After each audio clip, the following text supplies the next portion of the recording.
Hello, hi. Yeah, hi Charan. How are you? Doing good. How are you? Yeah, I'm good, Charan. Thank you. So, Charan, can you please tell me your roles and responsibilities of your current and previous projects? Yeah, sure. So I started my career from Soapin Technologies back in India as a Linux administrator, where my roles and responsibilities includes but not limited to adding users to the groups, creating user ID, creating group ID, adding users to the groups, and also responsible for troubleshooting, network troubleshooting. Also responsible for installing different flavors of operating systems like RHL, CentOS, Ubuntu, and into the several operating systems and into several hostings, host machines like virtual machines, and also responsible for like participating in day-to-day activities, providing the CVS support. Also participating in Scrum meetings and startup meetings. Later, I came to US. I got opportunity to work as a DevOps engineer, where I got exposure working on DevOps tools like CI/CD, Jenkins, GitHub. I'm sorry, excuse me. So, and also responsible for installing different flavors of again operating systems into the into the different virtual machines. Also responsible for performing the operation performance, or creating the logs, or performing the system checks, and also responsible for creating the volume manager. And also I got exposure working with XLR and XLD, like XL release and XL deploy. So later I got opportunity to work with Sprint Corporation, where I got exposure working with DevOps tools like Git as a version control. We have used Nagios for monitoring, and in the present company we are using Ansible for deploying into several number of servers. We also use Docker for the containerization. We also use Kubernetes for container orchestration, and we also use again Git for the version control, because so in the past we have used SVN, since so I can say like we are using Git big since because it is very famous for distributed control system. So we've been using GitHub and to integrate with Jenkins. We're also responsible for CI/CD pipeline, and also responsible for change management. So we use Remedy for change management, and we also involved in creating the pipelines in CI/CD using Jenkins, and also responsible for deploying many applications into client servers. Okay, fine, Charan. So, are you Okay. still in project? Yeah, I'm still in the project. My project is going to end this Monday. So hopefully, Okay, I'm looking I'm looking for immediate urgent, so where I can place myself immediately into some project. okay, fine, sure. And have you gone through this job description? So frankly saying, it changed up because I have to manage my work, and I have to manage the telephonic calls, and I've been getting calls from vendors now. Like it was Okay, a really busy day today, but I forgot actually. okay, So no if I get problem at all. yeah. So, they ask for experience with DevOps and expertise in hybrid cloud, private and public cloud like AWS and Azure. So, do you have experience on that? Yes, yes, I do have experience on AWS services. We create EC2 instance. I'm also part of Me. assigning multi-factor authentication roles to the users, or whoever wants to use my AWS services. We also responsible for creating these private subnets and public subnets by creating the virtual private connection. We also responsible for DynamoDB and RDS, SNS. We have also used services EKS, which is Amazon provided Kubernetes cluster. Okay. So, do you have a knowledge about the Linux operating system and CI/CD tools and automation tools? Yes, I do have. Okay, fine. And they ask for experience working on Jenkins, Git, deployment pipelines. Yes, I do have experience on the mentioned tools. Okay. So, in that JD, they ask for scripting experience on Shell, So, Python. yeah, So, yeah, Python and Shell, we've been extensively using both languages for deploying the applications, Java applications or .NET applications. We've been using Python scripting and Shell scripting in the Jenkins. okay. And they ask for working experience of Ansible, Docker, Kubernetes, Red Hat, OpenShift, and Yes, Jenkins. yes, I do have extensive experience working on Docker and Kubernetes, and I've also used OpenShift for CI/CD. Okay, can you please share your experience on Red Hat OpenShift? So with the Red Hat OpenShift, so like Jenkins, we create pipelines and we deploy the applications. Or what exactly Jenkins done is, so whenever developers push the code, whenever there is a change in the source code repository, so automatically the jobs triggers and it builds the job and it deploys. So as we mentioned in the pipeline, it goes and deploy into prod and QA.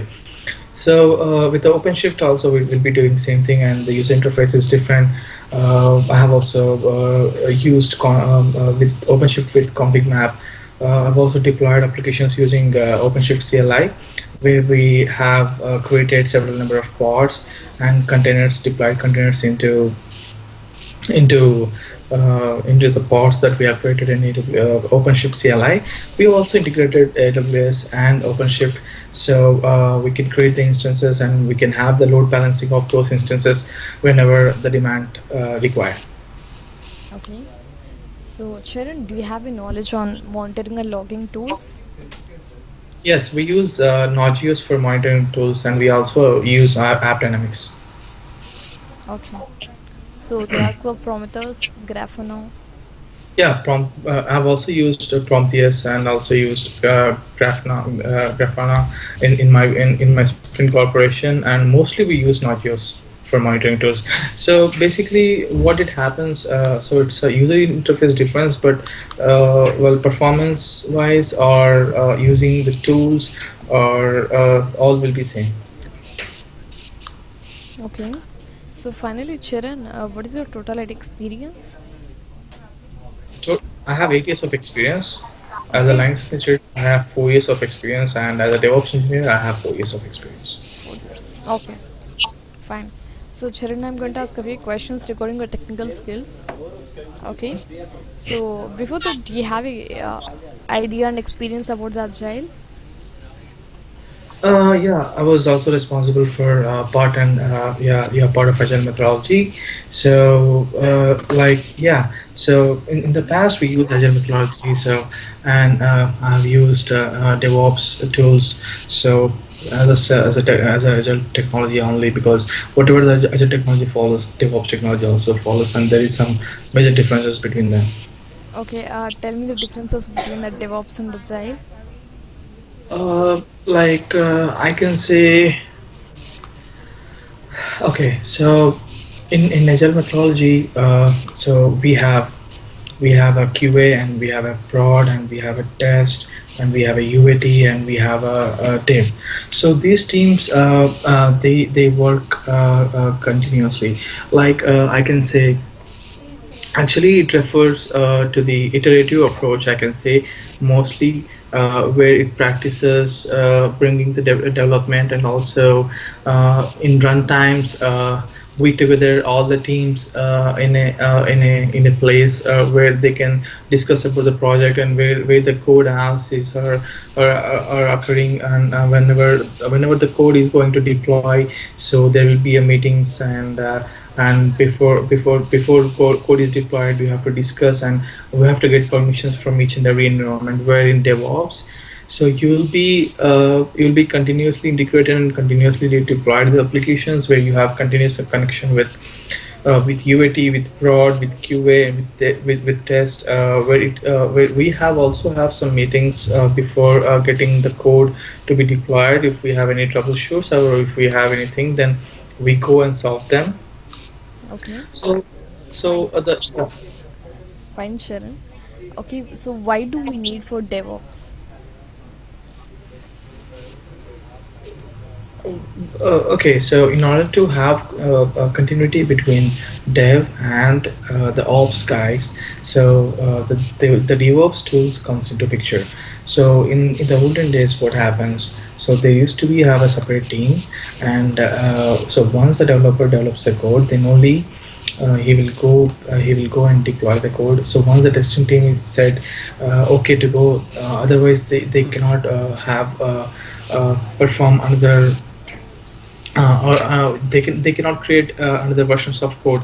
And also so when I compare, especially with these teams, they work continuously in day-to-day technologies. So what I can say exactly, the need of DevOps, we have much more scalability. With the infrastructure side, we have more advanced technology tools like Ansible. So for example, I can say if we have hundreds of servers we wanted to deploy, we cannot go in each and every server and deploy the applications. So with the Ansible comes into picture, we write the modules, we create the playbooks, and we deploy in 200 servers at a time. So there we can save like almost 10 12 hours of time for a person. So Okay. that's what it is famous for. Mm-hmm. Fine. So Charan, in which platform the Docker runs? It can run in platform as a service, we can run as an infrastructure as a service, and we can also run as a software as a service. I mean, we have different platforms, right? So cloud and Yeah, Linux it can, platforms. yeah, we can run on Linux platform, we can run on uh, different tools like we can run on, as I said, I'm good exposure on Docker. So we can run on Docker platform, we can run on Ansible platform, and we can run on different versions of flavors like RHEL, Red Hat provided Linux. We have Ubuntu, we have CentOS. Okay. Okay. So how can we create your Docker containers? To create the container, uh, so like Docker run -it and give the container name. So after that we can, if you wanted to log in into the container, so the command will be Docker execute -it and the container ID. Okay. So tell me how you use Docker in your past projects. Okay, so in order to create the containers, for the major thing is we have to get the images from the Docker registry or Docker Hub, right? So in our company we have our own Docker Hub, and we also associated with global provider Docker Hub. Like if we wanted to have, so like I can say I can differentiate with the virtualization and the Docker platform. So where on so we have a host operating system. On top of host operating system, there is a hypervisor, and also we have to install on top of the other operating system, where it uses 1 terabyte or 2 terabyte of space. So if we wanted to install on top of host operating system, it's going to distribute space. So like okay, if we wanted to have three of operating systems on top of our host operating system, so if it is a 1 terabyte, we can distribute the GBs around among that. So if we Okay. have goes on increasing the operating systems, so we cannot have extended them. We cannot extend our memories. Instead, we use Docker images being the lightweight. So we pull the images, we perform the operations like any deployments or anything, and for certain period of time, we keep them. After the usage, we kill them. Okay. So Charan, tell me how Docker is different from other container technologies like Kubernetes. Okay, so Docker is containerization and Kubernetes is container orchestration basically. So what exactly it is in our company? So in order to, Kubernetes is a architecture where we have a master and node, and in the node we have different pods and different containers inside the pods. So in the Docker, with Docker we will be having only containers and images. We once the once we pull the images and we created the containers, we are going to deploy these containers into the pods. So the Kubernetes will maintain and it provides security, it provides load balancing. So all the Kubernetes clusters take care. So Docker, we create the containers. Kubernetes maintains the containers and load balances the containers. Okay. So, Charan, tell me the differences between the Ansible playbooks and roles. So Ansible playbook is made up of modules, different modules. Uh, so modules are made up of roles. So like for particular in order to have for example, if I give permissions from EC2 instances, so we have to mention the role of it, and then that becomes a module, and that becomes a playbook, and that will be written in a YAML file.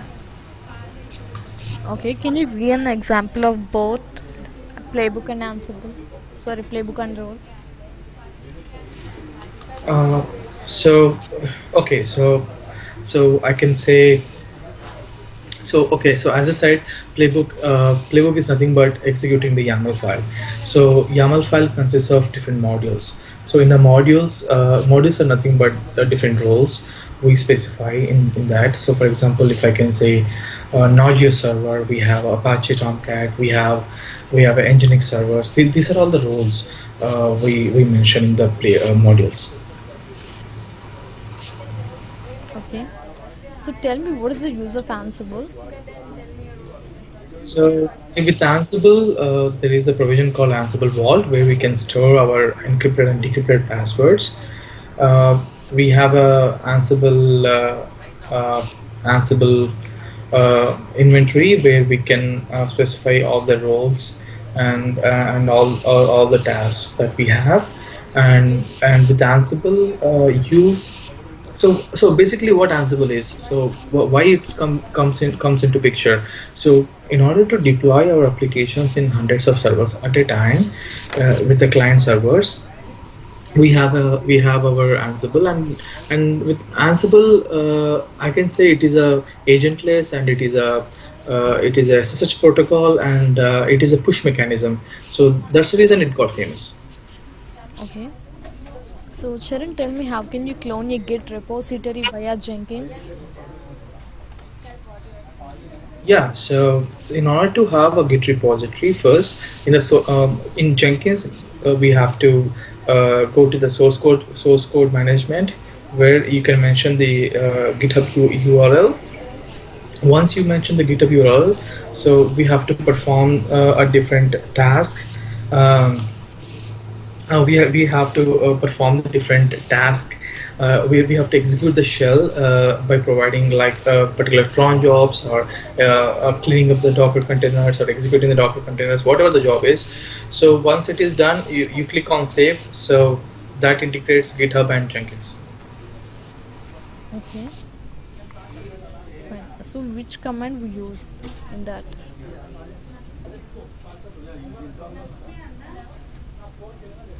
Uh, so you mean to say what is the command to integrate GitHub and Jenkins? Yes. But to So clone a repository. in order to clone my repository, Yes. so git clone and GitHub URL. That's it. Okay. Fine. So you're into Kubernetes also, right? Yes. Okay. So tell me, what are the different components of the Kubernetes architecture? So it has master. It has a node. Node is nothing. Node is we can also say we can also call it as minions. And under the nodes we have pods. Under the pods, we have a containers. So whatever we have containers created by using Kubernetes, those will be stored in the uh, Docker node pods. So the collection of containers is nothing but pod. The collection of pods is nothing but a node. Okay.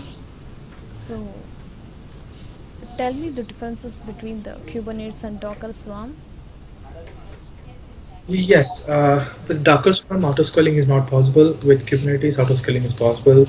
And Docker Swarm architecture-wise, installing the Docker Swarm is easy. Kubernetes, while setting up, installing the Kubernetes is a little bit difficult. But once the setup is completed, you can manage all the containers very easily. But while on the other side with Docker Swarm, managing those containers is not possible. So that's the reason we use Kubernetes more when compared to Docker Swarm. Okay. So what is the need for container orchestration? Uh,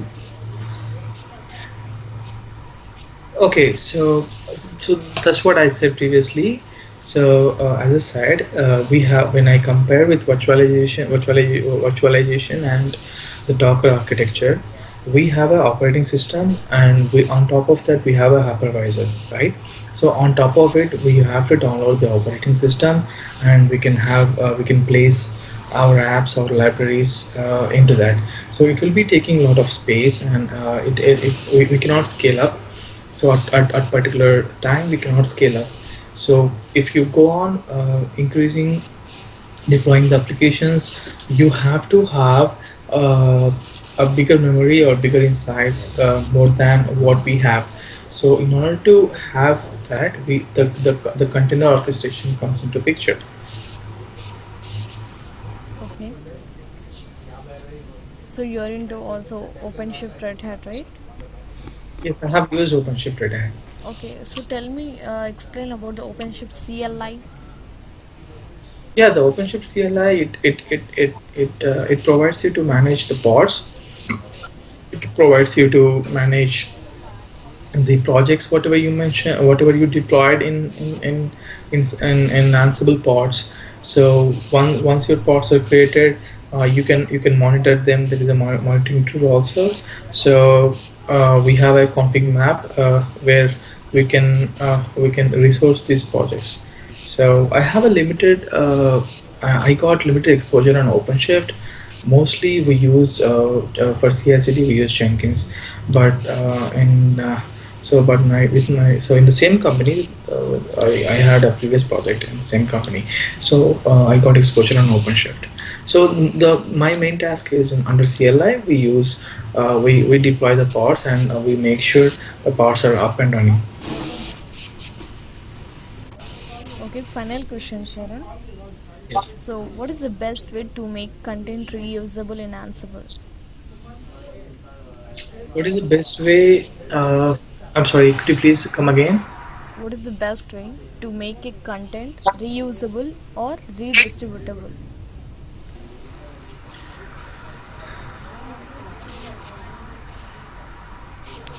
Yeah, so that's what Docker comes into picture. So once we have a Docker images, we can reuse them even though once we used. So that's what I can say about. No, it is in Ansible. I'm asking. Oh, in Ansible. So in Ansible, once we write the playbook, once the applications are deployed, as I said, we are going to deploy the applications in number of several different servers. So I can say, being an SSH protocol, uh, uh, we can deliver our applications into the client servers directly without having agentless or any pull mechanism. We can just push directly without authorizing from the client, without getting authorizing from the client servers. So you do, so we only basically work with master side. We don't work on client side. Client side. Okay.